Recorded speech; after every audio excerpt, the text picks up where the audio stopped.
Eu realmente não gostaria de hoje estar aqui para ter que falar para você, mas é extremamente necessário. Estamos passando em um momento muito especial da história humana. E apesar de termos informações, livros, internet, escolas, faculdades, nós ainda vivemos em um mundo de muita escuridão e de muitas informações distorcidas e desencontradas. De muito engano, de muita exploração, onde o forte ele prevalece contra o fraco, onde o mais poderoso explora aquele que não tem poder. Enfim, nós vivemos em um mundo de homens que se comportam e vivem como animais. E a lei da selva prevalece o mais forte. Hoje, a maioria das pessoas que tem mais conhecimento, que tem mais poder, exploram as que têm menos conhecimento, as que têm menos poder.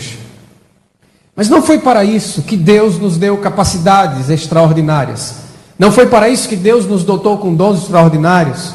Não foi para isso que Deus nos capacitou com poder, com conhecimento, com riquezas. Deus dá bênçãos a pessoas para que elas estejam em posição privilegiada, a fim de descerem as pessoas que estão em posição deprimente, para que possa erguê-las. Jesus, quando esteve na terra, nos ensinou a nos dirigir a Deus como nosso Pai.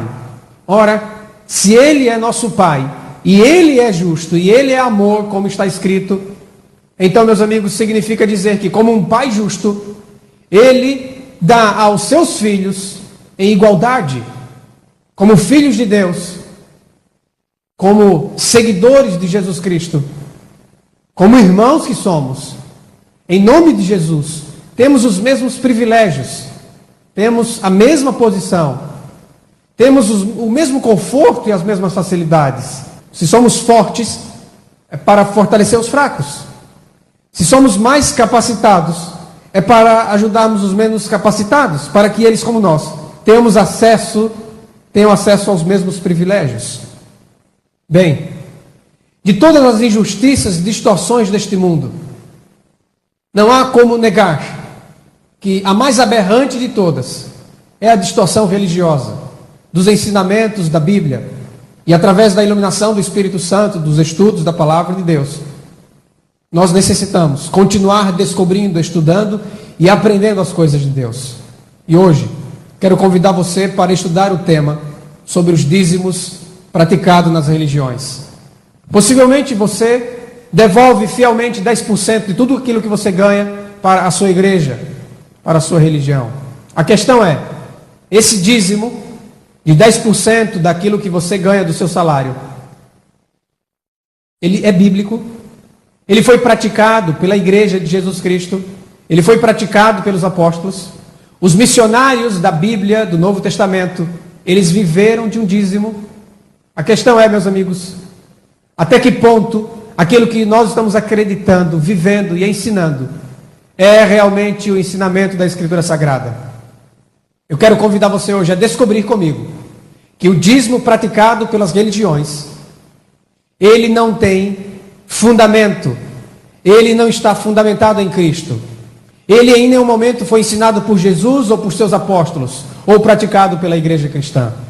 A pergunta é, quem inventou esse dízimo de dinheiro praticado nas religiões de hoje, chamadas igrejas? Porque se você fizer esse curso inteiro e acompanhar os demais vídeos, nós vamos explicar o que é religião, o que é igreja, vamos explicar sobre o dízimo, sobre pastores, e você vai entender esses assuntos à luz do ensinamento de Jesus Cristo e da Bíblia Sagrada, de maneira que você será beneficiado com a luz do Evangelho de Jesus Cristo.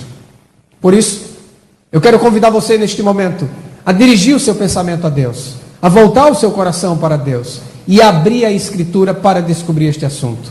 Você hoje vai descobrir que o dízimo praticado pelas religiões é uma invenção da Idade Medieval. Foi inventado por um governo religioso no século VI, no século VII, no século VIII da nossa era. 500, 600, 700 anos depois de Jesus Cristo. E ele não é de nenhuma forma, absolutamente, o dízimo da Bíblia. O dízimo da Bíblia, em primeiro lugar, queremos esclarecer, é um dízimo de 10% daquilo que a terra produzia e daquilo que os fazendeiros dos seus gados produziam. Era uma lei cerimonial, provisória, transitória, que servia para sustentar uma família sacerdotal humilde, pobre e que não detinha poder de governo sobre as pessoas. Aquele dízimo, juntamente com os sacrifícios praticados pelos levitas, juntamente com o templo, juntamente com aquela casa de adoração, enfim, todo o contexto daquela lei cerimonial, inclusive a circuncisão, todos aqueles ensinamentos escritos e dados por Moisés, como parte da velha aliança, eram provisórios. E todos eles, quando Cristo morreu, perderam a validade. Até Cristo morrer, a lei de Moisés ainda estava em vigor. E ainda era correto seguir aquela lei, como uma luz menor que guiava para a luz maior, verdadeira, definitiva, que é Jesus Cristo. Mas até então, aquela luz, ela era uma luz provisória, que deveria então finalmente ser abolida por Cristo na cruz do Calvário. Vejam só, os homens que seguiam a Escritura Sagrada antes da vinda de Jesus, eles andavam seguindo a lei cerimonial, mas na vinda de Cristo, então agora eles participariam de uma nova aliança, feita no sangue de Jesus Cristo, não no sangue de animais. Portanto, eu quero convidar você a abrir a Bíblia no livro de Levítico, no livro escrito por Moisés, o terceiro livro da Bíblia. E ali, depois que Deus dá as instruções para a criação de um santuário na terra, que era uma figura provisória do santuário celestial, então Deus dá as diretrizes do que eles devem fazer. E Deus também escolhe uma família dentre as 12 tribos de Israel para ser a família sacerdotal, que era a família de Levi, do profeta Moisés. E dentro desta família ele escolhe uma família, a família de Arão, o irmão de Moisés, para ser a família sacerdotal, que deveria então oficiar, servir, que deveria praticar as leis cerimoniais no santuário. E ali Deus então ele estabelece uma maneira pela qual aqueles homens se dedicariam exclusivamente à obra sacerdotal. De que eles viveriam? Bem, em primeiro lugar, era proibido a eles ter qualquer propriedade. Eles deveriam ser um povo humilde, porque eles simbolizariam Jesus Cristo, que é o sumo sacerdote, é o verdadeiro sacerdote, o único sacerdote entre Deus e os homens, o único mediador, do qual aqueles sacerdotes eram apenas figura. Por isso eles deveriam ser humildes, de vida humilde, deveriam viver entre os pobres, não poderiam ter propriedades. Era-lhes assegurado unicamente a sua casa. Eles deveriam ter uma casa para morar, mas nada de riquezas, nada de luxos, nada de salários, não. Eles então trabalhariam unicamente, exclusivamente pela comida, e daí então Deus estabeleceu aquilo que nós conhecemos como dízimos. Então vamos ler o texto bíblico, o texto de Levíticos, capítulo 27, versículo 30 ao 32. Também, todas as dízimas da terra, tanto dos cereais do campo como dos frutos das árvores, são do Eterno, santas são ao Eterno. Se alguém das suas dízimas quiser resgatar alguma coisa, acrescentará a sua quinta parte sobre ela. No tocante às dízimas do gado e do rebanho, de tudo que passar debaixo do bordão do pastor, o dízimo será santo ao Senhor. Não se investigará se é bom ou se é mau, nem o trocará. Isto é, não vai se verificar se o décimo animal, o décimo gado, ele é doente ou ele é são, ele é cego ou tem algum defeito. Não importa como seja o décimo animal da sua fazenda, o décimo deve ser dedicado ao Senhor, entregue então para o serviço sacerdotal. Mas, se de algum modo o trocar, um e outro serão santos, não serão resgatados. Verso 34, Levítico 27, 34. São estes os mandamentos que o Senhor ordenou a Moisés para os filhos de Israel no Monte Sinai. Então vejam o que diz o texto bíblico. O texto bíblico diz que é para dizimar aqueles que produzem grãos na terra, as dízimas da terra. Então, se você produz grãos, disse Moisés ao povo de Israel, então vocês que produzem grãos devem separar 10% da colheita para dedicar ao serviço de Deus, para sustentar a 12ª parte de um povo, de uma nação de milhões de homens. E aqueles que têm fazenda, que têm gados, sejam bois, sejam ovelhas, enfim, eles devem contar. Aquele que tinha 9 animais, ele não dizimava, mas a partir do momento que ele tivesse um 10º animal, então aquele 10º animal que ele produzisse na sua terra, esse animal deveria ser dado ao Senhor e não poderia de forma alguma escolher qual animal dá para o Senhor. Era o 10º, não importando qual fosse. Portanto, este texto de Levítico 27 e 30 é o texto fundamental, inicial para a lei dos dízimos, dado ao povo de Israel enquanto vagueava pelo deserto. Porque o dízimo ele é dado em duas etapas. Ele é dado em primeiro lugar para o sustento dos sacerdotes e para o povo de Israel enquanto eles vagueavam pelo deserto, foi 40 anos. E depois Moisés adapta essa lei para o lugar fixo de adoração. E isso ele faz só em Deuteronômio.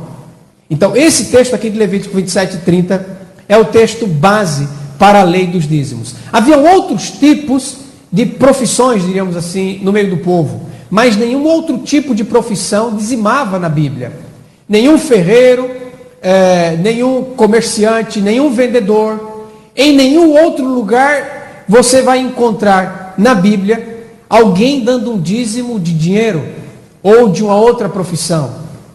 Era exclusivo para aquele que tinha animais e aquele que produzia grãos. Por isso você não vai encontrar em nenhum momento alguém que tem uma outra profissão entregando dízimos para o santuário.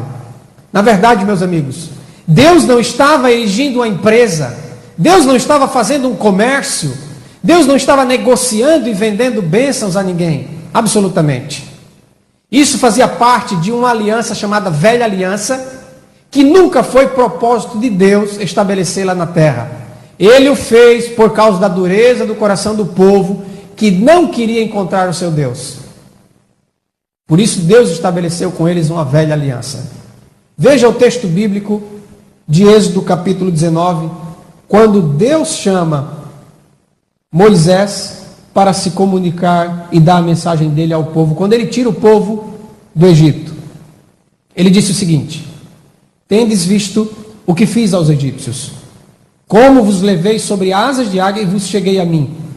Agora, pois, se diligentemente vocês ouvirem a minha voz e guardarem a minha aliança, então vocês serão a minha propriedade exclusiva, peculiar, especial, dentre todos os povos, porque toda a terra é minha. Vocês serão para mim um reino de sacerdotes e nação santa. São estas palavras, disse Deus a Moisés, que você falará aos filhos de Israel. Êxodo capítulo 19, versículos 4, 5 e 6. Então veja, o propósito de Deus era fazer de Israel uma nação de sacerdotes reais, de sacerdotes a serviço do rei, sacerdotes que serviam a Deus para o mundo inteiro. Mas estes homens, eles não estavam de forma alguma preparados e não aceitaram aquilo que Deus queria. Então Deus teve que fazer com eles uma velha aliança. Eu quero que vocês vejam qual foi a resposta do povo, a rejeição, o momento da rejeição.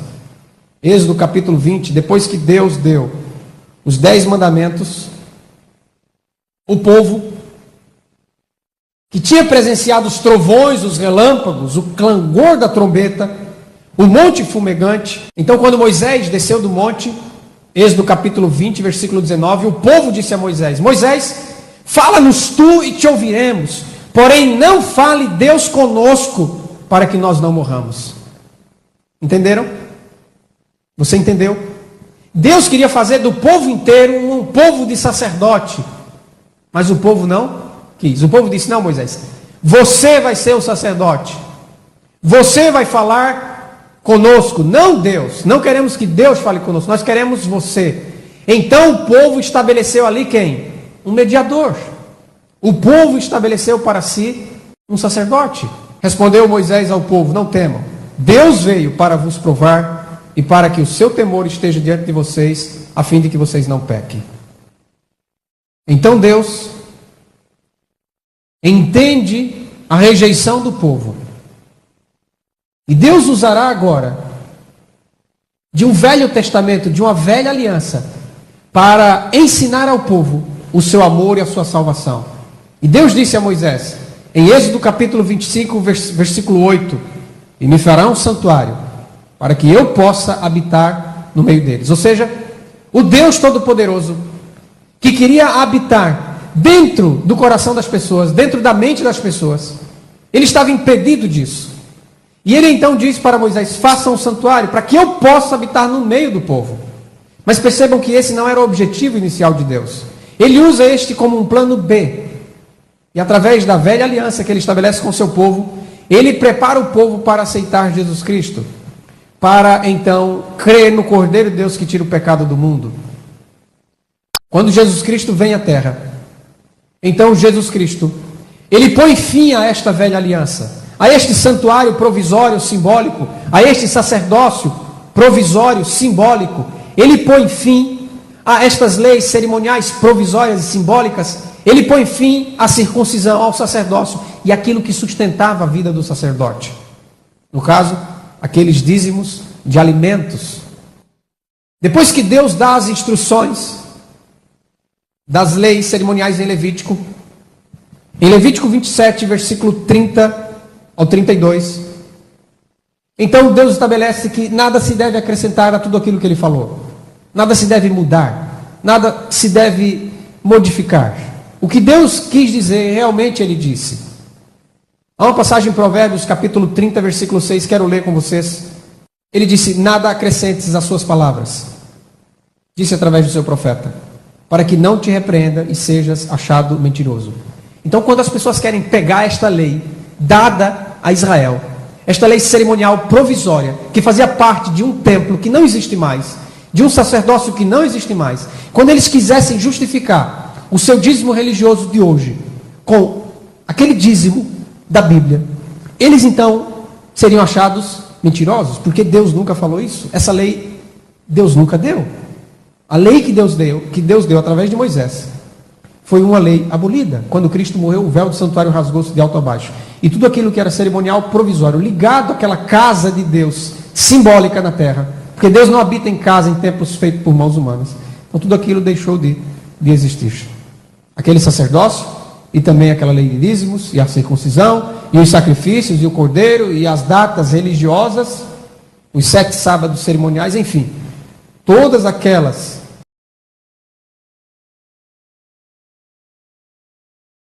nunca foram praticadas pela igreja cristã, nem ensinadas por Jesus Cristo e seus apóstolos na nova aliança. Quem quer impor tal lei de dízimos sobre os cristãos é porque, abra sua Bíblia em 2 Coríntios 3, 14 a 17, você vai saber por quê. É porque os sentidos deles se embotaram, diz o texto bíblico. Pois até o dia de hoje, quando fazem a leitura da antiga aliança, o mesmo véu permanece, não lhes sendo revelado que em Cristo é removido. Mas, até hoje, quando é lido Moisés, o véu está posto sobre o coração deles. Quando, porém, algum deles se converte ao Senhor, o véu lhes é retirado. Ora, o Senhor é Espírito, e onde está o Espírito do Senhor? Aí há liberdade. 2 Coríntios, capítulo 3, versículos 14 até o 17. Ainda, se alguém insiste em fazer a bênção depender da prática cerimonial dos dízimos, que é uma lei levítica, e que não passa de alimentos, e foi engenhosamente transformada em dinheiro, na Idade das Trevas, na Idade Medieval, 600 anos depois da morte de Cristo. Contudo, nós, Abra sua Bíblia, 2 Coríntios capítulo 4, versículo 2. Contudo nós, não só eu, porque há muitos irmãos que têm descoberto essas maravilhas na Bíblia, descoberto as distorções da história, através da história.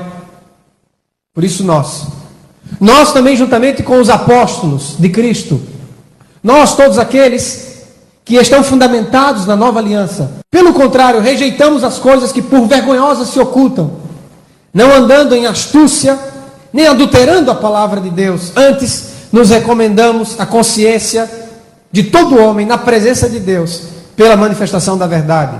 2 Coríntios capítulo 4, versículo 2. Adulterando a palavra de Deus astuciosamente, num passado distante, há 1.300, 400, há 1.500 anos atrás, e tornaram esse dízimo religioso um requisito de bênção ou maldição para os cristãos. Porém, Gálatas capítulo 3, verso 10.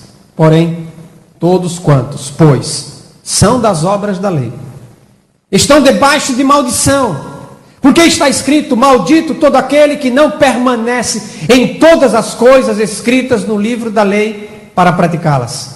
Então, se alguém quer restaurar a lei dos dízimos, terá que restaurar tudo mais que a lei cerimonial diz, como o sacerdócio levítico.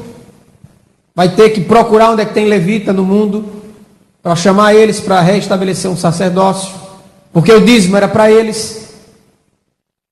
E outra, viu? Não é dízimo de dinheiro, não. Aí tem gente que diz assim: não, mas naquele tempo na Bíblia não tinha dinheiro. Quem ensinou isso a você? Está completamente alheio à história da Bíblia ou à história comum. Dinheiro existe desde que existe civilização. Abraão comprou a sepultura da sua esposa com o que, diz a Bíblia? Com dinheiro. José, quando seus irmãos foram comprar trigo no Egito, foram comprar trigo com o quê? Com dinheiro. E tudo isso é anterior a Moisés.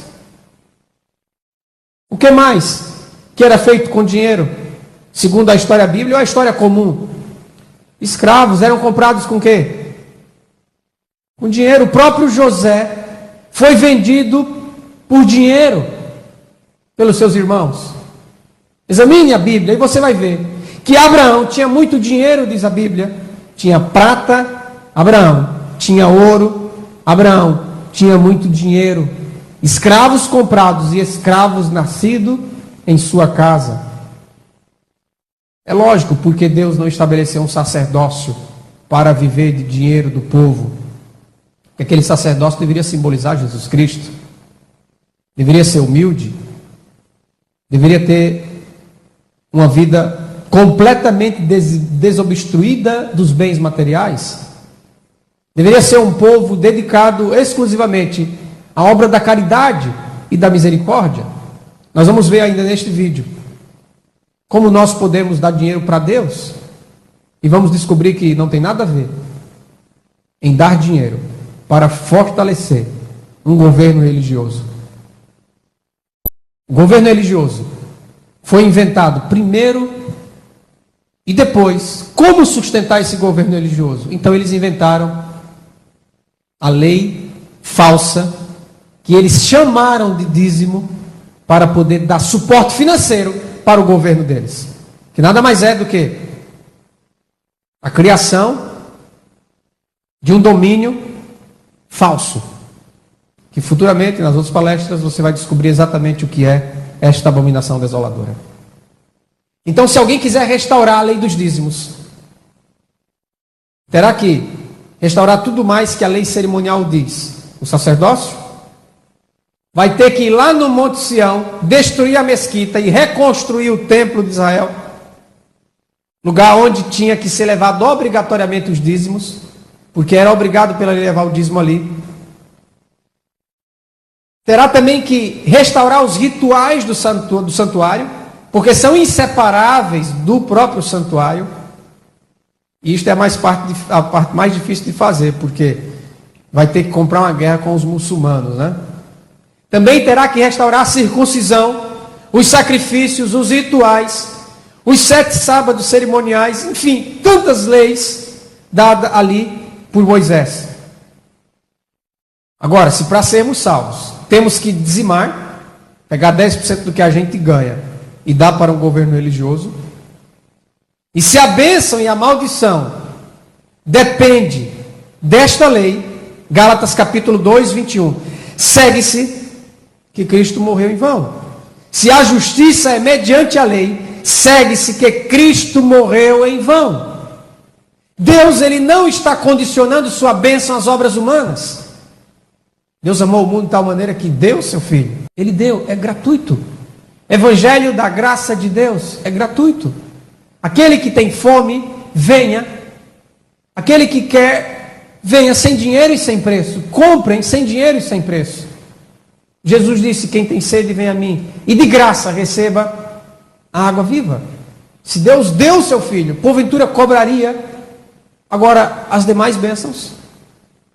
Acontece, meus amigos, que aquela voz satânica que ecoou pelo espaço, quando Jesus morria na cruz, dizendo: ele disse que era filho de Deus, agora por que Deus não vem tirá-lo da cruz? Você disse que você era filho de Deus, mas Deus não ama você porque você está aí sofrendo, porque você está aí morrendo nessa cruz. Esta pregação satânica foi copiada pelos seguidores de Satanás, pela deturpação das religiões, ensinando que Deus só está com aqueles que têm prosperidade financeira. Jesus Cristo estava morrendo na cruz, e ao morrer na cruz, segundo a ótica humana do mundo e de Satanás, ele estava sendo completamente derrotado. Deus não estava com ele. Acontece, meus amigos, que nós não podemos medir se Deus está conosco ou não pelos bens materiais. Todos os apóstolos foram pobres e morreram pobres. E a maioria esmagadora de todos os cristãos que hoje existem no mundo são pobres. Muitos deles não têm o que comer. Mas não significa que eles não são abençoados por Deus. Porque Deus tem um reino, mas é o reino dos céus, não é da terra. Nós aqui somos peregrinos e estrangeiros, não temos aqui morada certa. Nada do que há aqui neste mundo, e inclusive está escrito: não amem o mundo nem as coisas que há no mundo. Eu não estou dizendo que não podemos ter coisas aqui. Eu estou dizendo é que se temos ou não temos, isso não depende de um favor exclusivo de Deus, em troca de alguma coisa que você está dando para Ele. Se fosse assim, todos os cristãos sinceros seriam riquíssimos, os mais ricos da terra. Então o reino dos céus não seria dos céus, seria da terra. Nós agonizamos agora e sofremos agora por amor a Jesus Cristo, para então, como Jesus Cristo foi humilhado, nós completemos a sua humilhação, para que quando Ele se manifestar em glória, nós também sejamos manifestados em glória com Ele. De Cristo vos desligastes, vós que procurais justificar-vos na lei, da graça decaístes. Gálatas capítulo 5, versículo 4, continuando o texto bíblico: porque nós, pelo Espírito, aguardamos a esperança da justiça que provém da fé, porque em Cristo Jesus nem a circuncisão nem a incircuncisão tem valor algum, mas a fé que atua pelo amor. Vocês corriam bem. Quem vos impediu de continuar a obedecer a verdade? Paulo dirigiu estas palavras aos cristãos da Galácia, porque eles, enganados por falsos cristãos, que ainda insistiam com a lei de Moisés, diziam que eles não seriam salvos se eles não circuncidassem. Meus amigos, o que a circuncisão era para os judeus, é a lei falsa dos dízimos para os cristãos hoje. Eles impõem a mesma coisa, e da mesma forma decorrem na mesma condenação. O dinheiro se tornou hoje, para as ordens religiosas e para os cristãos, que eles conseguem dominar, um fator de bênção ou de maldição.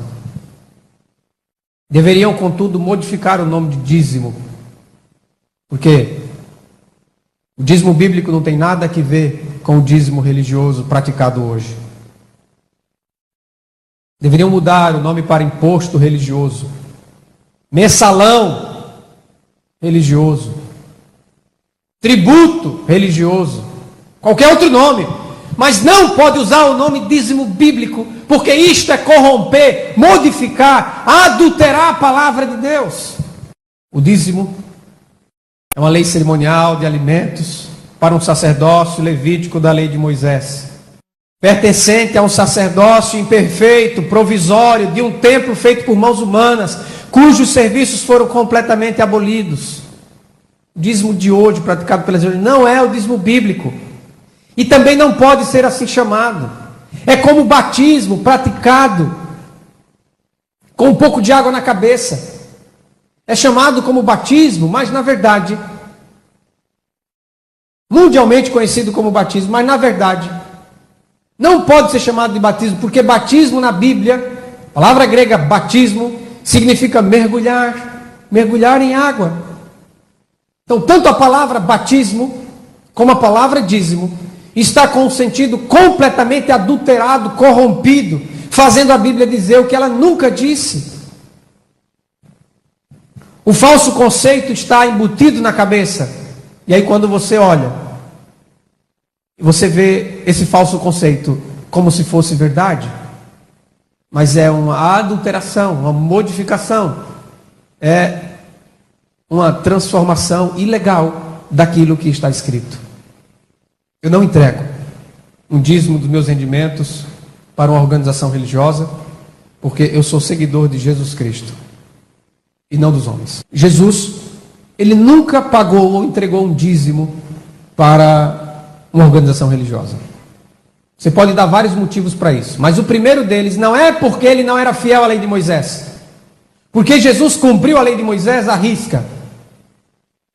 O motivo real é porque Jesus era carpinteiro. Carpinteiro não dizimava. Era produtor de grãos que dizimava. Era produtor de gado que dizimava.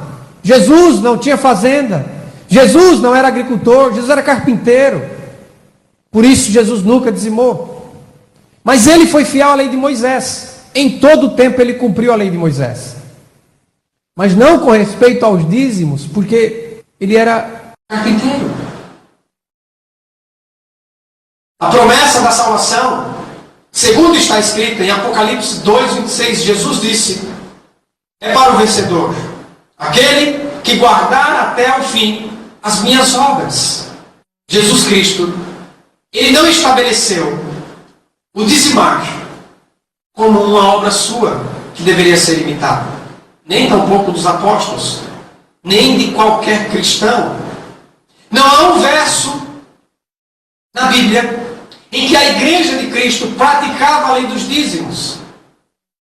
Nem Paulo, nem Pedro, nem João, nem Tiago, nem Barnabé, nem nenhum dos cristãos do Novo Testamento, na igreja de Cristo, nenhum deles, em nenhum momento, em nenhum lugar da Escritura, é dito que eles praticavam essa lei de dízimos. A lei levítica com o sacerdote, os dízimos que o sustentavam, a circuncisão, sinal desta velha aliança, o templo, que era chamada casa de oração, casa de Deus, um lugar físico, um lugar fixo para adorar a Deus, os rituais e os sacrifícios, tudo isso era um ensino provisório, Gálatas 3:24, e serviu de aio para nos conduzir a Cristo, a fim de que fôssemos justificados por fé. E tendo vindo a fé, já não estamos subordinados ao aio. O aio é uma expressão jurídica para significar que quando você é um menor e os seus pais, eles estão ausentes, eles faleceram, algum motivo assim, a palavra é usada curador. Então você, segundo a justiça, é colocado na tutela de um curador, até que você complete a maioridade. Você é dito como sendo colocado em escravidão. Uma criança, um escravo. A mesma coisa no contexto do que Paulo está ensinando. Quando chega o momento da maioridade, então você assume plenamente propriedade daquilo que é seu, mas que ainda não estava em seu poder. Jesus Cristo, ele veio e ao morrer na cruz do Calvário, e ao pregar a verdade, Ele nos tirou da escravidão do aio, de tudo aquilo que era provisório, de tudo aquilo que era uma luz menor, porque Ele é a luz maior, verdadeira, total, definitiva. Assim, o templo construído por mãos humanas, o sacerdócio carnal, imperfeito e mortal, os dízimos que o sustentava com comidas, pois jamais foram dinheiro, as bebidas, as abluções e toda sorte de rituais, constituíam a lei cerimonial que foi dada por Moisés 430 anos depois de Abraão, Gálatas 3:24, e era sombra, Hebreus capítulo 9, versículo 10, era sombra dos bens vindouros, os quais não passam de ordenanças da carne, baseadas somente em comidas, bebidas e diversas abluções, impostas até o tempo oportuno da reforma. É nesse momento agora que muitos vão pegar o profeta Malaquias, vão abrir lá em Malaquias capítulo 3:10 e dizer que quem não dá o dízimo para a igreja está roubando Deus. Meus amigos, eu já vi texto bíblico ser distorcido, mas esse é o pior de todos. Em primeiro lugar, temos que lembrar que Malaquias defendeu a lei dos dízimos de alimento de que falou o profeta Moisés, para que houvesse comida no templo e jamais dízimo de dinheiro. Isso ele falou porque viveu no regime da lei de Moisés 400 anos antes da vinda de Jesus Cristo.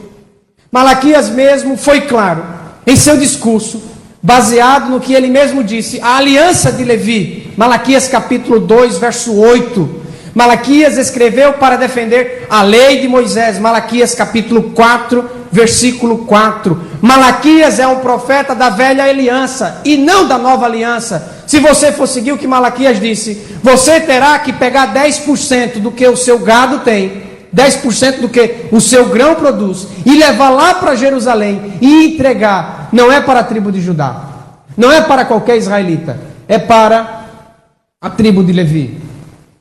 Malaquias foi um profeta da velha aliança e não da nova aliança. Depois que Jesus Cristo veio, 400 anos depois de Malaquias, e ele morreu na cruz do Calvário, Efésios capítulo 2, verso 15, diz que ele aboliu na sua carne, porque ele é o Cordeiro de Deus que tira o pecado do mundo.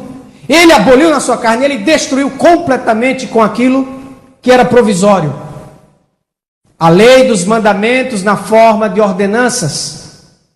E Colossenses capítulo 2, 24, tendo cancelado o escrito de dívida que era contra nós, e que constava de ordenanças, o qual nos era prejudicial, removeu-o inteiramente, encravando na cruz.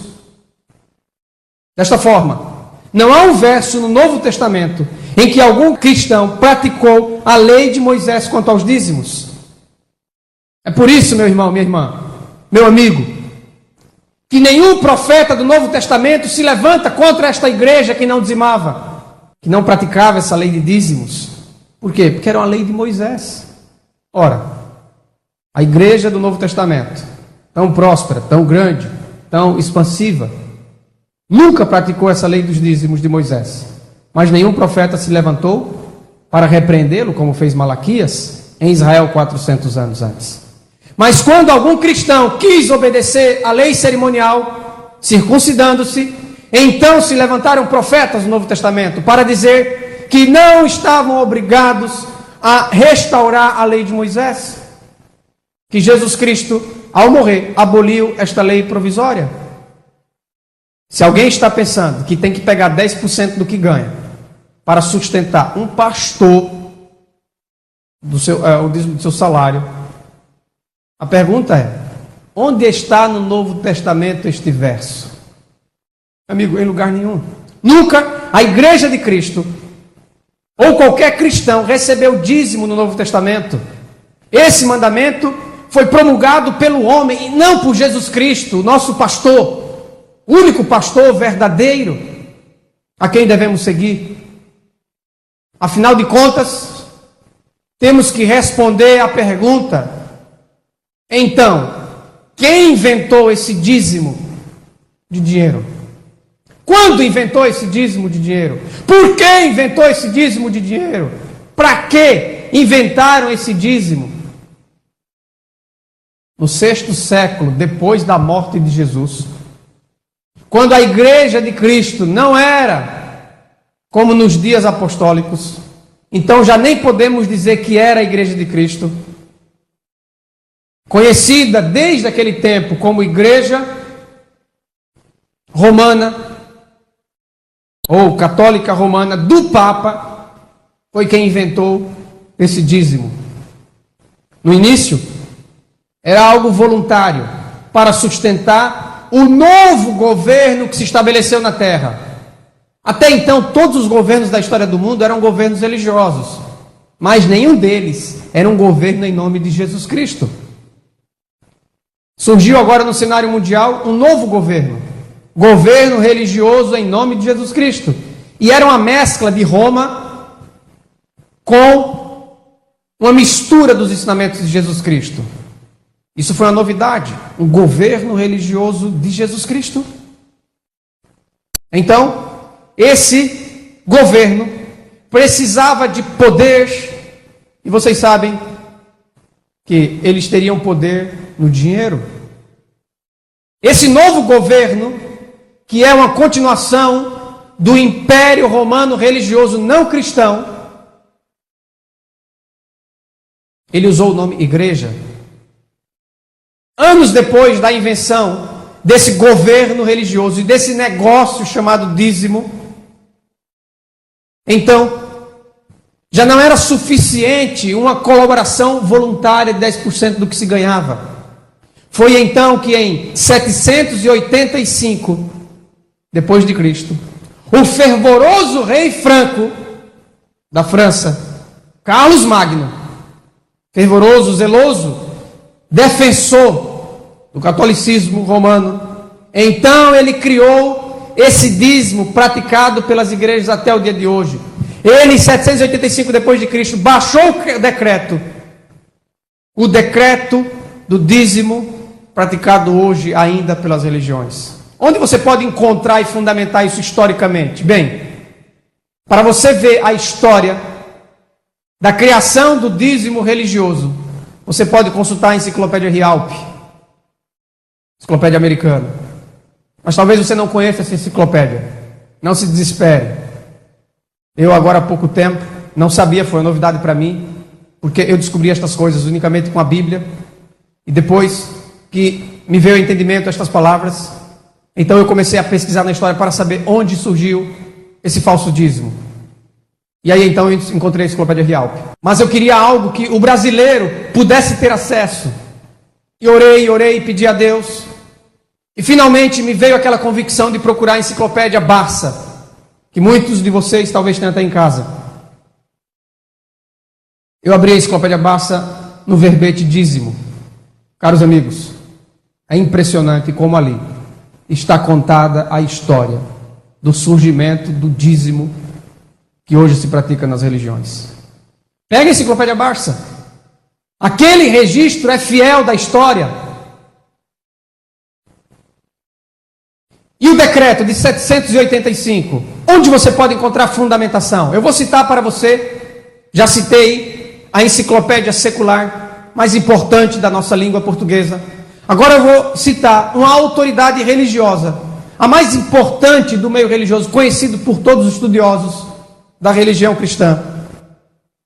O Dicionário Internacional de Teologia do Novo Testamento, sob o verbete dízimo, na página 601. Ali está o decreto de Carlos Magno. Você pode ler o artigo completo, da página 595 à página 601. Ali está declarando o surgimento do dízimo praticado pelas religiões. Esse dicionário internacional de teologia do Novo Testamento, primeiro foi publicado na Alemanha, muitas décadas atrás. Pelo sucesso da obra publicada por grandes estudiosos, ela foi reproduzida nos Estados Unidos algumas vezes e editada. Finalmente ela foi trazida para o português aqui no Brasil. E hoje ela é uma edição única na sua mais nova publicação. Você pode encontrar com facilidade. Ali no verbete dízimo tem a explicação deste decreto de Carlos Magno que fundamenta este falso dízimo. Então, pervertendo as escrituras, os líderes religiosos da Idade das Trevas, Idade Medieval, que foi o período governado pela religião católica romana, foi o Império Romano religioso cristão que por 1000 anos dominou o mundo, por este período, a prosperidade, a riqueza, a ganância, o luxo e tudo mais que possa existir foi dado ao governo religioso, através de um falso governo religioso, através de um falso dízimo bíblico. Perverteram as escrituras, esses líderes, nesse período que foi conhecido como Idade das Trevas, a noite escura da terra, enfim, esses 1000 anos, auxiliados pelos reis, porque era junto a religião e o poder político, criaram então um sistema financeiro inteligentíssimo, deturpando o que Deus havia dado para o povo de Israel, e deram a ele o nome de dízimo, falsificaram a religião de Jesus Cristo, e a Idade das Trevas ainda não acabou para a maioria dos cristãos, ainda estamos saindo da caverna, ainda estamos saindo da Idade das Trevas. Que não haja orgulho nesta questão, que sejamos humildes e reconheçamos que nós erramos, acreditamos errado, para que nós possamos mudar.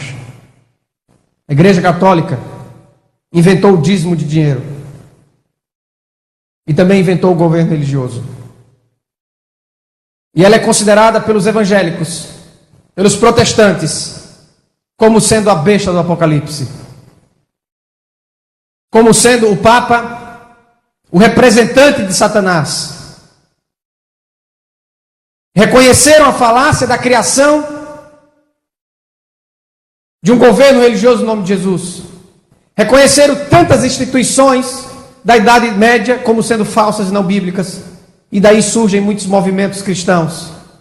Mas essa Igreja Católica Romana, do Papa, que eles consideram a besta, o representante de Satanás, que criou esse falso dízimo, reconheceu a falácia do dízimo religioso.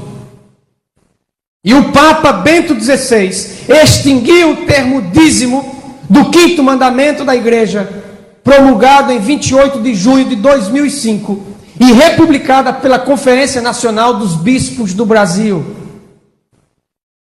E eles entendem que com o tempo as pessoas vão mudar as suas palavras, se adaptar a essa mudança feita pelo Papa Bento XVI, que reconheceu a falácia da invenção dos dízimos. Roma criou e Roma matou, mas os cristãos ainda estão copiando Roma. Não só o governo de Roma, como copiando a maneira que este governo tem poder. Eu gostaria de ter todo o meu dinheiro de volta. Por 15 anos que eu fui enganado. Achei que estava dando dinheiro para Deus, mas na verdade eu estava sustentando uma empresa religiosa, um governo de homens. A pergunta é: será que vão devolver o meu dinheiro para que eu possa de fato entregá-lo para Deus? Se eu quiser depositar um dinheiro na conta de Jesus Cristo, alguém aí sabe o número desta conta? Daqui a pouco eu vou dizer para você qual o número da conta de Jesus. Se você quiser dar dinheiro para Deus, eu vou ensinar como. Não que eu de mim mesmo saiba alguma coisa, mas simplesmente eu vou mostrar para você na Bíblia o que a Bíblia diz sobre este assunto, e você vai entender. Jesus disse: as minhas ovelhas ouvem a minha voz e elas me seguem. Elas não seguirão a outro, mas elas seguirão a mim. Eu vou guiá-las, sem falar em todas as injúrias, em todos os falatórios indevidos, sem falar em todas as perseguições que temos que sofrer por acreditar diferente, não em uma nova verdade, senão na verdade antiga, ensinada e praticada por Jesus Cristo. Meus amigos, hoje acreditar no certo é entendido como errado, acreditar na verdade é entendido como acreditar na mentira, e para muitos acreditar na mentira é verdade. Para muitos, aquilo que não é verdadeiro é verdade. Estão com mensagens dentro de sua memória e por isso não conseguem compreender aquilo que está sendo anunciado. Graças a Deus, que apesar de toda injustiça praticada pelos governos religiosos em nome dele, ele foi maior na minha vida. E hoje, olhando para ele sem os óculos do engano, sem os óculos da falsa religião, criada pelos homens, eu posso afirmar que ele é justo, justo com seus filhos, e que no reino dele não há exploração nem desigualdade. Eu amo mais Jesus, eu te amo mais, Jesus, mais do que nunca. Eu celebro a tua bondade, a tua justiça, porque tu és o rei eterno, somente tu és o Senhor, somente tu és o meu pastor. E posso dizer, nada me falta. Louvado seja o eterno, porque agora o eterno passou a reinar, passou a governar. Na minha vida, eu deixei com César o que é de César, entendi, e deixei com Deus o que é de Deus. Aconteceu a separação dos poderes. Aos homens o governo do mundo, a Deus, em Jesus Cristo, o governo da fé, do reino de Deus. Jesus virá buscar o seu rebanho, e não o rebanho do pastor fulano, do pastor cicrano, do pastor A, do pastor B, pois os que se apropriam de ovelhas alheias são ladrões e salteadores. Quem dera entendessem o que significa a resposta de Jesus Cristo ao desafio dos líderes religiosos. Mateus 22, 21, dai a César o que é de César, e a Deus o que é de Deus. A cara de César ainda está no dinheiro brasileiro, e o rosto de Deus está no rosto de todos os homens. O teu rosto, Jesus, está no rosto dos homens, dos fiéis, dos pequeninos, dos esquecidos, dos explorados, dos fracos, dos pobres. Que os líderes religiosos entendam esta mensagem e deixem o governo deste mundo com os mundanos, e deixem o governo religioso com Jesus Cristo. Agora é o momento de aproveitar a democracia. Se candidatem a líderes legítimos no mundo do povo e possam, em nome do povo, pelo povo e para o povo, governar. Mas não fazer isso em nome de Deus. Quando os apóstolos pensaram em um governo religioso liderado por Cristo e partilhado com eles, Jesus lhes disse, Marcos capítulo 10, verso 42 a 45. Primeiro Jesus chamou eles assim. E aí Jesus falou assim: vocês sabem que os que são considerados governadores dos povos têm-nos sob o seu domínio, e sobre eles as suas autoridades, os seus maiorais, aqueles que são maiores, postos em cima, exercem autoridade. Marcos 10, 42. Mas entre vocês não é assim. E aí vem a pergunta: como é, Jesus? Se não é assim uma pirâmide, então como é? Jesus disse, é o contrário. Continuando, Mateus 10, 43. Se alguém quiser se tornar grande entre vocês, ou seja, se alguém quer se colocar acima entre vocês, será esse o que vos serve. E quem quiser ser o primeiro em privilégios, que é o primeiro lugar, será servo de todos. Pois o próprio Filho do Homem não veio para ser servido, mas para servir e dar a sua vida em resgate por muitos. Marcos 10, 42 a 45. Foi isso que Jesus disse aos apóstolos que estavam equivocados, pensando que Deus teria um governo na terra, e então Jesus iria governar e eles governariam com Jesus, teriam poder, autoridade, seriam colocados acima, no pináculo da pirâmide. Mas a questão é que Jesus disse, se você quiser ser o primeiro, então seja o último. Ou seja, todos os irmãos têm o mesmo privilégio, são irmãos, são iguais. O único que está acima deles é Jesus Cristo. Então, se você quer ter uma posição maior, você está enganado, ele disse aos apóstolos. Vocês têm que descer para o mais baixo nível. Ou seja, você vai ser o último a comer, se você quer ser maior do que os outros. Você vai ser o último a ter uma casa, se você quer ser maior do que os outros. Maior aqui não é sentido de orgulho, é sentido de se colocar acima, em posição maior, de elevação. Então você será o último em todas as coisas. É isso que Jesus disse para repreender aquele falso engano que estava na mente dos apóstolos, de querer ser superior, acima, governo, domínio sobre homens. Enquanto os fariseus exerciam governo religioso sobre as pessoas, elas não puderam receber o único e verdadeiro pastor, nem puderam entrar no reino de Deus, ou seja, no governo de Deus. E eles mesmos, enquanto exerciam a administração religiosa, eles mesmos não deram a Deus o que é de Deus. Enquanto existir governo religioso, o homem estará tomando nas mãos o que é de Deus. Só Deus pode governar sobre os fiéis. E isso ele faz através unicamente de Jesus Cristo. Os líderes religiosos estão aprisionando pessoas a si mesmas, aprisionando os homens à sua forma de fé.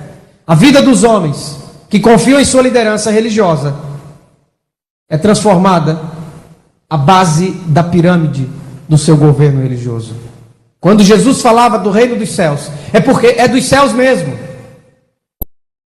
e não da terra. Eu continuo orando, agora mais do que nunca, com uma clareza maior. Venha Deus, venha a nós o teu reino, que venha o reino dele, porque o reino dele está vindo. Mas enquanto este reino não vem, ele é um reino espiritual que está no meio dos homens e que está dentro dos filhos de Deus. São Lucas 17, 20 e 21. Jesus foi interrogado pelos fariseus sobre quando viria o reino de Deus. E Jesus respondeu para eles. Sabe por que eles fizeram essa pergunta para Jesus? Porque muitas pessoas estavam sendo expulsas da religião, do templo, da igreja. E elas estavam agora sem um lugar fixo para adorar a Deus. Elas estavam agora sem um governo religioso para dedicarem a sua devoção. Mas elas estavam agora entendendo a verdade. Por isso eles perguntaram, quando vai vir esse reino? Nós queremos ver para onde que as pessoas vão, a quem que elas vão estar submissas. E aí então Jesus responde. Ele disse, não vem o reino de Deus com visível aparência. Nem vão dizer, ele está aqui ou lá ele está, porque o reino de Deus está no meio de vocês. Jesus responde assim aos fariseus, o reino de Deus está no meio de vocês, o governo de Deus, o domínio de Deus está no meio de vocês, e vocês não estão percebendo, porque o reino de Deus é espiritual. Ele acontece agora espiritualmente, falando no coração daqueles que se tornam filhos de Deus através de Jesus Cristo pela fé. Você pode entrar agora no reino de Deus, ao sair do reino, do governo, do domínio dos homens, e livre se tornar súdito do reino de Deus. E Deus adota você, muito mais do que um súdito, um escravo. Ele faz de você filho, e você se torna filho do rei. E então você participa do reino de Deus, como filho. Quem rejeita qualquer governo religioso, e faz de Jesus o seu único pastor, vivendo as práticas e os ensinamentos de Jesus Cristo, ensinamentos estes de caridade, então ele está vivendo a religião de Deus. O que passa disso é a religião dos homens. Através do governo religioso, então os mercadores da fé, como empresários que são, praticam o mercado ilegal e clandestino, o comércio das almas, de pessoas. O nome do negócio, igreja. Os nomes sagrados, Deus, Jesus, Bíblia, são apenas usados como propaganda do negócio, como produtos de um mercado. Aquele que não poupou o seu próprio filho, antes por todos nós o entregou, porventura não nos dará graciosamente com ele todas as coisas? Romanos 8:32. Em Cristo nos foram dadas todas as coisas, todas as bênçãos de Deus. Não há bênção maior para recebermos posteriormente. Se Jesus é o seu pastor, nada falta para você. Todas as bênçãos Deus já lhe deu. Ele não precisa de dinheiro para abençoar você. Em nenhum momento As bênçãos já são nossas pela fé, por acreditarmos em Jesus Cristo. Nós já temos tudo que Deus nos prometeu. Mas como os homens estabeleceram líderes religiosos para si mesmos, então há uma fome insaciável. Os homens estão perdidos, sendo conduzidos por outros homens. Jesus disse, cegos guiando cegos. Na verdade, não é porque a pessoa que está guiando não tem entendimento, não tem inteligência, não tem sabedoria. Tem sim. E não tem pouca não, tem muita. Faz o povo trabalhar para si, de graça. Ainda paga para trabalhar para si. Enquanto os irmãozinhos estão na fila do SUS, tem a maior e melhor cobertura de planos de saúde. Então não são, em nenhum momento, cegos no sentido do mundo, não. No sentido do mundo, eles veem com 4, 5, 6, 10 mil olhos. Olham por todos os lados. São muito diferentes dos santos de barro. Santos de barro têm olhos, mas não veem. Esses santos religiosos têm olhos e veem muito bem. Enxergam longe. Aqueles outros lá de barro têm mão, mas não pegam. Esses pegam. Pegam em grandes quantidades de dinheiro. Então, negócio da fé é um negócio extremamente próspero. Está prosperando. As pessoas voltam sempre, inadvertidamente, pagam alto por isso. Voltam sempre à mesma fonte dos homens. São eles os homens dominados, escravizados. São eles uma fonte inesgotável para os governos religiosos, para os multimilionários que exercem o comércio, cujos gerentes do negócio podem dizer, eles sim podem dizer que nada lhes falta deste mundo, porque tem tudo. Nós não podemos conseguir por dinheiro aquilo que Deus nos deu gratuitamente. E tudo nos foi dado em Cristo pela graça mediante a fé. Se Deus entregou o seu Filho gratuitamente para conceder vida eterna ao que crê, porventura Ele estaria agora cobrando dinheiro dos fiéis para poder dar outras bênçãos? Estaria Deus cobrando de você dinheiro para poder te abençoar? Os homens pintaram Deus como um mercador, um empresário. Eu te abençoo, mas você me dá dinheiro. Na verdade, meus amigos, o Evangelho de Deus faz bem pobres, mas o Evangelho dos homens faz bem a eles mesmos que pregam este Evangelho. Deus é representado como sendo mesquinho pelos pregadores que estão refletindo o seu próprio caráter interior, pois são mesquinhos na compreensão espiritual e estão, por assim dizer, profanando o sangue da nova aliança, insultando o Espírito da graça. Cumpre-se a palavra que diz, conforme está escrito em 2 Pedro, pode ler na sua Bíblia, capítulo 1 até o versículo 3. Atente bem para esta leitura.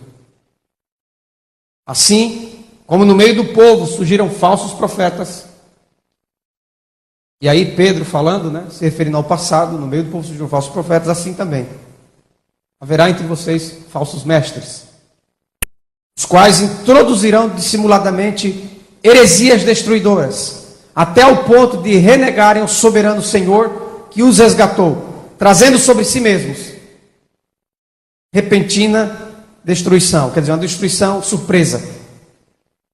E muitos seguirão as suas práticas imorais. Agora eu vou abrir um parênteses aqui para a descrição de Pedro. Práticas imorais. Eu pergunto, será que há algo mais imoral que aconteça na religião do que a exploração financeira praticada em nome de Deus? Será que há algo mais imoral que possa existir do que pastor fazendo campanha de cura na sua igreja e dizendo que a pessoa faça um sacrifício, que venda o seu apartamento ou que pegue 10% do que ele ganha e dê para a igreja? E daí, se a pessoa vai e bate o carro, ou se a pessoa vai e está passando por um problema na sua família, um problema financeiro, ou se ela perdeu o emprego, daí o pastor vai na sua casa e diz, irmão, você está sendo fiel nos dízimos, irmão, isso é porque você falhou. No entanto, meus amigos, Enquanto os irmãos têm que depender da fé para viver neste mundo, os líderes religiosos dependem disso aqui. O irmãozinho, para ter saúde, tem que depender da cura. O líder religioso tem plano de saúde. O irmãozinho tem que crer na fé que o carro dele vai ser guardado, mas o líder religioso tem plano, tem seguro do seu carro, tem seguro de vida, tem a melhor escola para os seus filhos, tem a melhor casa da cidade, do bairro. E o irmãozinho, não é pecado ter casa, ter piscina, ter carro, viajar o mundo inteiro, se hospedar no hotel de 5 estrelas. Pecado é fazer isso em nome da religião, em nome de Deus. Isso é um pecado grave. Há muitos homens de Deus fazendo isso. Há muitos homens de Deus colocados no lugar errado. Mas eles são homens de Deus, mas não o suficiente para perceber que almoçar na churrascaria de R$50, enquanto tem muitos irmãos que não têm o que comer. Eles são homens de Deus, mas não que enxerguem suficiente para perceber que isso é pecado. Quero chamar a sua atenção agora para você depositar dinheiro na conta de Jesus Cristo. Eu não sabia, mas eu descobri que Jesus Cristo tem uma conta corrente, e você pode depositar o dinheiro diretamente para Ele. E faça isso, e você será realmente recompensado. E você vai ver que aqui não tem um jogo de interesses, nem Deus está comprando você, nem a sua fé. Continuando ainda Pedro, 2 Pedro, capítulo 2, versículo 1 a 3. E muitos seguirão as suas práticas imorais, e por causa deles será difamado o caminho da verdade. Meus irmãos, existe maior difamação do caminho da verdade que possa o governo religioso estar dando com as suas práticas imorais de toda espécie? Por que isto acontece? Por que o líder religioso estuprou a criança, estuprou a mulher? Por que o líder religioso saiu com a mulher do irmão? Por que há casos de pedofilia? Aí dizem, não, isso acontece em todos os lugares. Meu irmão, isso acontece em todos os lugares, sim, meu amigo. Mas isso não acontece onde Deus governa. Isso acontece onde o homem governa. E acontece que aos homens darem para si mesmo líderes religiosos, tomando o lugar de Jesus Cristo e sustentando o governo religioso, deram para eles acesso à sua intimidade que pertence unicamente a Jesus Cristo. O problema não é que padres não casam, porque tem pastores casados praticando as mesmas barbaridades. O problema é que estes homens são ovelhas e devem viver como ovelhas e deixar o lugar de líder religioso para Jesus Cristo. Aí vai acabar todo esse problema. Nós temos que matar o mal na raiz. É uma expressão. Ou seja, nós temos que resolver o problema na sua origem. E a origem do problema é liderança religiosa. Homens sendo guiados por homens. Quando Jesus disse, são cegos guiando os cegos, não é porque aquele que guia não tem inteligência e não tem visão. É que aquele que guia tem uma visão mundana. Porque aquele que tem a visão espiritual, ele não guia ninguém. Jesus é o guia, Jesus é o pastor, Jesus vai à frente, todos nós somos irmãos iguais.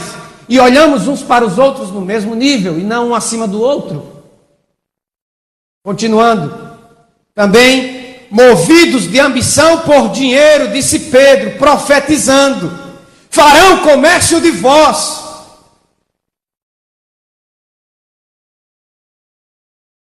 Com palavras fictícias, palavras inventadas. Farão comércio de vós com invenções. O dízimo religioso é uma invenção de homens. E através de uma religião forjada no cartório, é feito comércio de você. Você é parte do comércio dos homens. Mas faz muito tempo que o juiz está alerta, diz Pedro.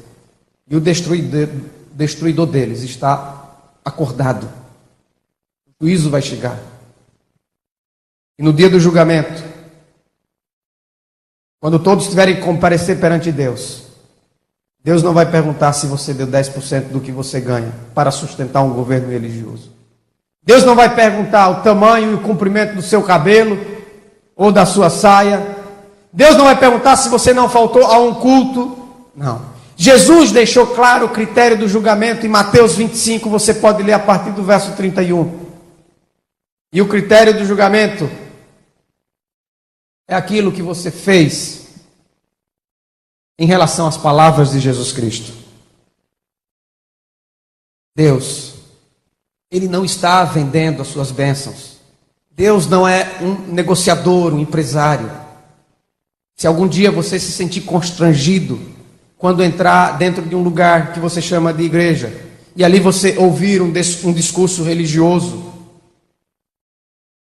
acusando você, te repreendendo, insistindo, quem sabe até agressivamente envergonhando você, chamando você de ladrão por não entregar 10% que você ganha para o sustento do governo religioso, para a pregação do evangelho, isto é, para os cofres da organização religiosa, ou por qualquer outra exigência que aquele lugar chamado igreja fizer para com você, então você pode processar a referida empresa religiosa por praticar tal infâmia e vergonha, por danos morais, enfim,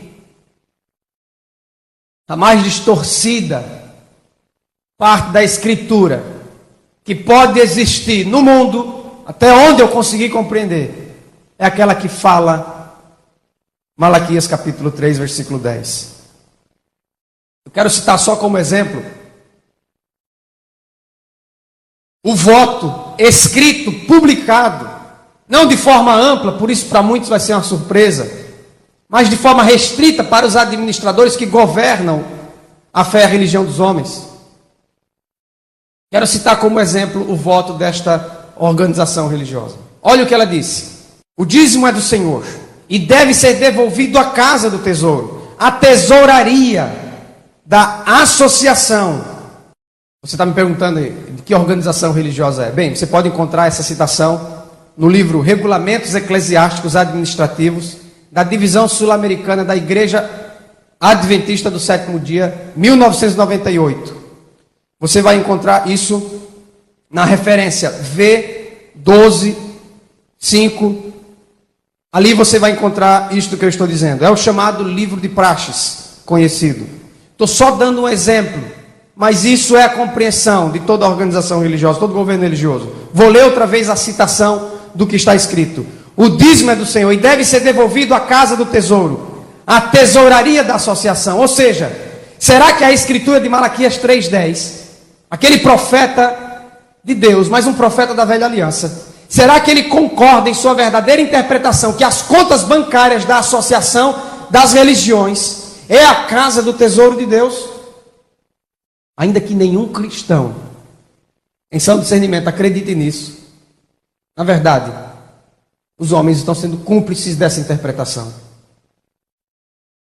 No ano 2008, a referida empresa religiosa, somente no seu escritório maior, porque é uma estrutura, assim como um governo qualquer, o governo brasileiro, o governo americano, uma estrutura piramidal. Então, o escritório maior, sediado nos Estados Unidos, no ano de 2008, agora recentemente, só este escritório depositou, como faz todos os anos, com variações de dinheiro, depositou 212 milhões de dólares na Bolsa de Valores de Nova York. 212 milhões de dólares em 2008. Eu não sei quanto foi em 2009, nem sei quanto foi em 2007, não estou acompanhando. Na Bolsa de Valores de Nova York. A questão é que isso é só sombra, isso é só a ponta do iceberg, isso é o dinheiro que sobrou depois de tudo que foi gasto em um ano. E sabe qual é a principal fonte de renda dos governos religiosos, da grande maioria? É o chamado dízimo. Então, do que sobrou dos dízimos de um escritório, São Geral, da chamada Igreja do Sétimo Dia, uma poderosa empresa religiosa, o que sobrou, 2008, foi para a Bolsa de Valores de Nova York. E foi 212 milhões de dólares. São coisas que os fiéis não têm a mínima consciência do que acontece. Nem como o dinheiro é gasto, nem sabe quantos bilhões de reais se arrecadam a cada ano pelos cofres da organização religiosa, e nem sabe como é gasto. Enfim, nem sabe o tamanho da concentração de poder que tem os administradores que governam as organizações. As organizações religiosas rejeitaram o governo espiritual de Deus e seguem o seu próprio estatuto e o seu próprio governo. E como resultado da exploração dos fiéis enganados, enriquecem mais e mais. Os fiéis pensam que estão enviando dinheiro para Deus, mas na verdade estão cooperando com a religião dos homens, fazendo-os cada vez mais poderosos. Estas ordens religiosas nomeiam homens e exaltam homens. Também eles usam esse poder que possuem, para rebaixar homens e humilhar homens. É bom aqueles que eles dizem que é bom, é ruim aqueles que eles dizem que é ruim. E quando chegam ao máximo da sua tolerância, eles simplesmente eliminam. Mas quando eles chegarem ao máximo da tolerância de Deus, cairão todos em um só dia. Todos eles. Exatamente como foi com Jerusalém, que antes tinha sido a menina dos olhos de Deus, como disse Zacarias capítulo 2, versículo 8. Mas a menina dos olhos de Deus cresceu, virou uma mulher, se prostituiu, adulterou, e está em adultério, é uma prostituta, e ainda não estão vendo. Assim foi com Israel, assim foi com Roma, assim foi com as demais organizações religiosas. Os demais segmentos religiosos, todos copiaram o governo da terra, oposição ao governo de Deus. João capítulo 12, versículo 6. Cita que Judas, que era chamado tesoureiro dos apóstolos, ele repreendeu Maria, a Madalena, por ter dado uma oferta a Jesus de um perfume cheiroso, derramando sobre a sua cabeça, sobre os seus pés.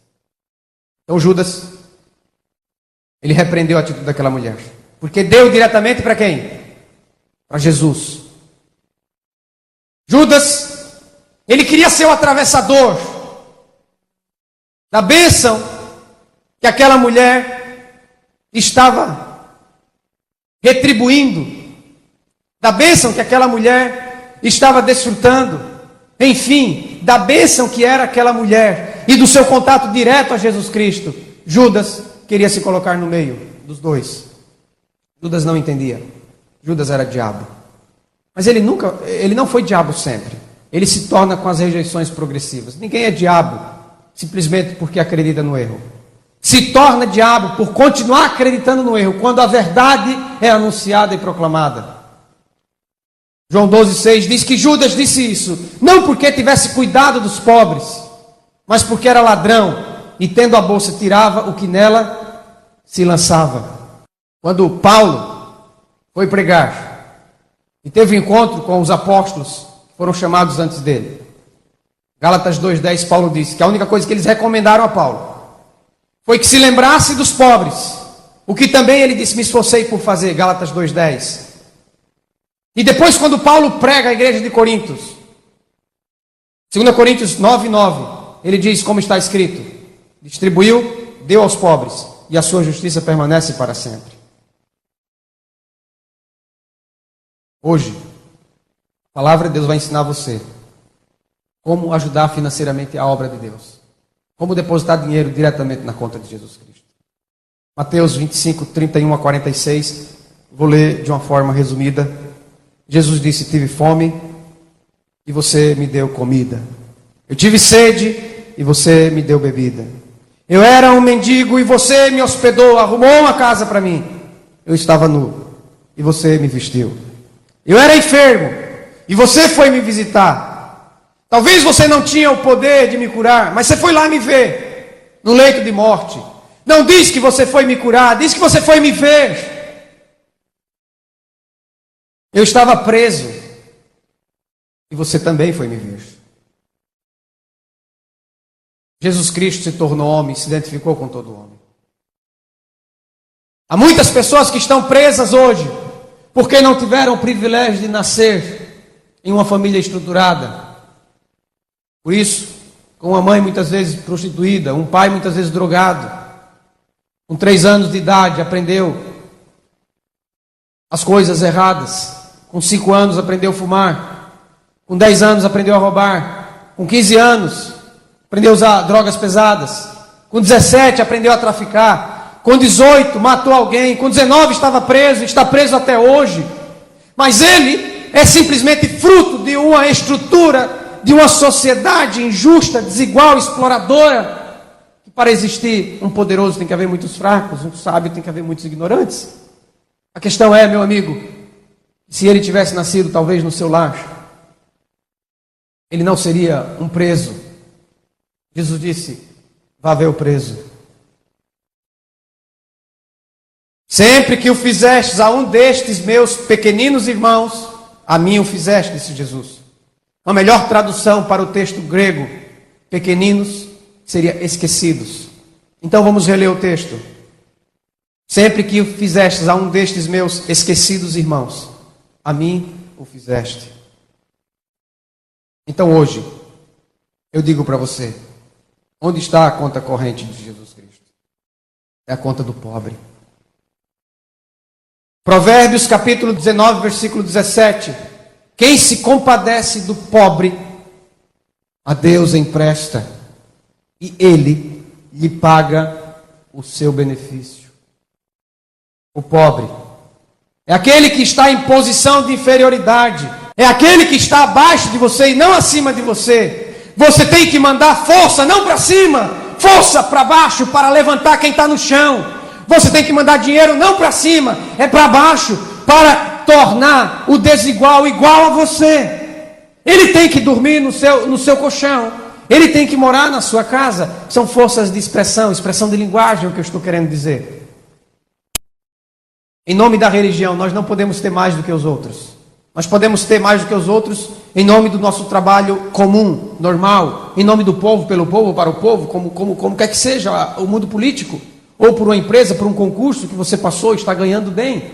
Então você pode isso, mas não em nome da religião, não em nome de Jesus Cristo, não ganhando às custas da ignorância e da fraqueza do povo. Não, em nome de Jesus, o que você tem que fazer, em nome da religião, é mandar para baixo e não para cima, é erguer o que está caído, é ir ao necessitado, prestar um culto verdadeiro a Deus, não é se envolver com pessoas que estão de barriguinha cheia, em um lugar, em um ambiente maravilhoso, ficar cantando alegremente, enquanto ao seu lado, milhares e milhares estão morrendo de fome, com a barriguinha vazia, quando milhares e milhares estão chorando lá fora, adoecidos, enfermos. Nós temos os nossos problemas, e não é em uma casa chamada igreja que serão resolvidos, não, é na vinda de Jesus Cristo. Temos que olhar para Jesus, ignorar os nossos problemas e ir atrás daquele que estão com problemas maiores do que os nossos, e em nome de Jesus ajudar essas pessoas. O pobre é aquele que está em posição de inferioridade, são os esquecidos, os injustiçados, os indefesos, são os inválidos, é qualquer um que está em desvantagem em relação a você. Se você quer adorar a Deus, adore a Deus, amando, ajudando, salvando aquele que está abaixo de si. Hoje nós aprendemos que o dízimo das religiões é falso, e dar dinheiro para Deus, ou para a obra de Deus, ou para Jesus, é dar para os necessitados. Vamos tirar o foco do homem, vamos deixar de exaltar o homem e vamos colocar os homens em igualdade. Em nome de Jesus Cristo, não pode haver nem rico, nem pobre, grande, pequeno, líder e liderados, governantes e governados, maiores e menores, homem ou mulher, porque em Cristo nós todos somos um. Jesus nos chamou e disse: eu sou o bom pastor, eu dou a minha vida por vocês, e vocês que são as minhas ovelhas me ouvem e me seguem, e quem me segue não andará nas trevas. Ele disse que haveria um só rebanho e um só pastor, um só rebanho de ovelhas iguais, que se alimentam igualmente, que têm a mesma gordura e o mesmo peso, que dormem no mesmo pasto, que bebem da mesma água. A religião de Cristo, a religião de Deus, que é Jesus Cristo, torna os homens iguais em privilégios, torna os homens iguais em paternidade. Somos todos filhos de um mesmo Pai e não desiguais. Com poder, com fervor, com alegria, entreguemos para Jesus o que nós temos. Não 10%, não 20%, não 30%. Entreguemos tudo a Ele, para glorificar a Ele. E isso fazemos quando nós cumprimos a sua palavra. No dia do juízo, o critério do julgamento é este. E neste julgamento, hoje, há comprovações claríssimas de que as organizações religiosas, os governos religiosos, são os mais réprobos, condenáveis que possam existir. Porque eles fazem bem somente a si mesmos. Em nome de Jesus, saia do cativeiro. Porque Ele quebrou as tuas algemas. Em liberdade vá fazer a obra de Deus. Fazer a obra de Deus, exaltar o nome de Deus, o nome de Jesus Cristo. Indo em busca dos esquecidos. Amém.